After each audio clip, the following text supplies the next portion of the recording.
back. We've got another Fazbear Frights review to do today. So the one that I've most recently finished is Lonely Freddy. The general gist of this one, we've got our main character Alec, who kind of ends up seeing himself as the bad kid. Up until like the age of 5, he feels like sometimes he does bad things, but he's not that bad of a kid. And then his sister Hannah is born, and she's like the perfect child. She ends up getting like straight A's, is always well behaved, that kind of thing. And especially by comparison, he sees himself basically as just the bad seed, and she's the perfect child. So that's kind of the general setup of it. And then he ends up going to his sister's birthday party, and they meet this animatronic called a Lonely Freddy. And the Lonely Freddies are supposed to be for the kids kind of like him, who act out and don't really have friends and things like that. And then, I guess spoilers, which I always do in these ones, but the Lonely Freddy ends up taking his place, and they like switch minds basically.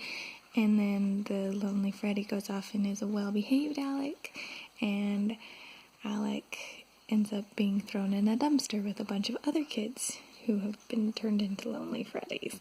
So really creepy setup and execution and stuff.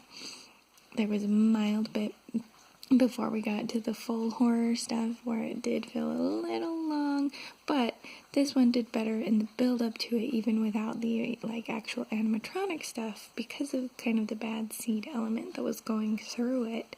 Alec wants to be seen as a better kid, and his sister's kind of sick of being the good kid, plus she wants Alec to like her, so they come up with this plan that they're gonna kind of swap places, and Alec starts behaving good and Hannah starts behaving bad, and their parents are just completely baffled at what's going on.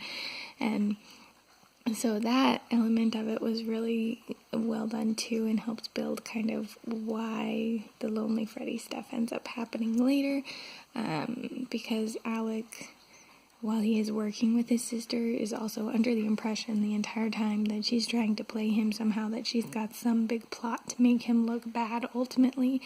And that was like a really tragic part of it, and part of the horror for me to it, even beyond like the animatronic stuff, was that he just could not see how much his sister wanted him to like her, and that she was doing it genuinely, and he thought she was just plotting the whole time. So sad. So that part was like a different horror element of it for me too, and so that's part of why a lot of the build-up before the animatronic stuff really worked well for me in this story. I will say that his parents were a little strange though.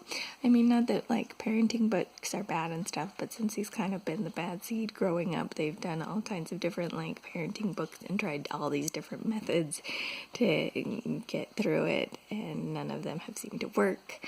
And there's this scene that was also really tragic where Alec is listening to them talk about what they want to do based on the most recent book that they're reading. And he's like, just ask me what's wrong. Just ask me. He doesn't tell them this, but you know, that's like his feeling of it. And it's like, oh my gosh, yes, things like parenting books can be great resources. But especially once your kid is 15 years old like Alec is, there's so much more that you can do, such as like actually talking to your kid and seeing what's going on versus just trying all these random methods. And so there were all these different like elements that kind of build up the horror of it, even with things like that for me. I will say though that I honestly don't look at parenting books, so I don't know what real titles look like, but the two that they mentioned in the story was The Glowing Child and The Plan Planner, and both of these are like the stupidest titles that I've ever heard of, and also don't really sound like parenting book titles to me, but what do I know, because I don't actually read parenting books. But yeah, I will say too that with this one, once he's like switched minds with the Lonely Freddy, and he's like struggling to function as an animatronic and figure out what's going on, and when he suddenly realizes that he is turned into the bear and stuff, that was the kind of thing that I was hoping would have played out more and to be beautiful, because we get the action that happens is that he switches minds with the Lonely Freddy. In this case, it wasn't exactly his choice to make this change, but the change happened. And then we get this slow, progressive horror where you kind of realize what's happening based on some of the context clues he's giving, like his body feeling really stiff and being hard to move, being unable to speak. Suddenly door handles are way up high and he can't reach them. People don't seem to notice he's there. All that kind of thing. And finally he actually gets dressed as a bear, and like the full, yes, he really is a lonely Freddy hits.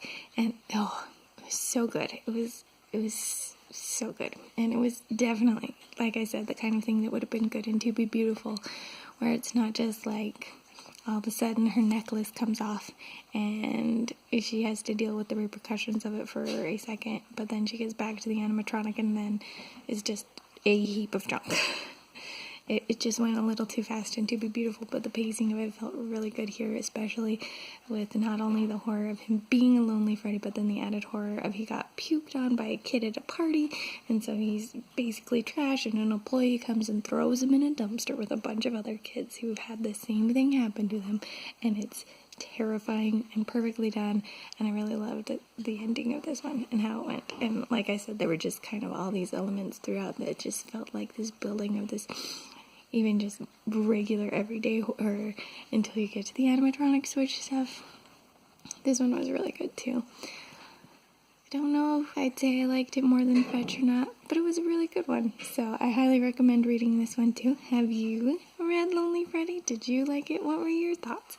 Let me know down below, and I'll be back sometime soon with our next Fazbear Frights video as well. This is the Umlaut Herber signing out.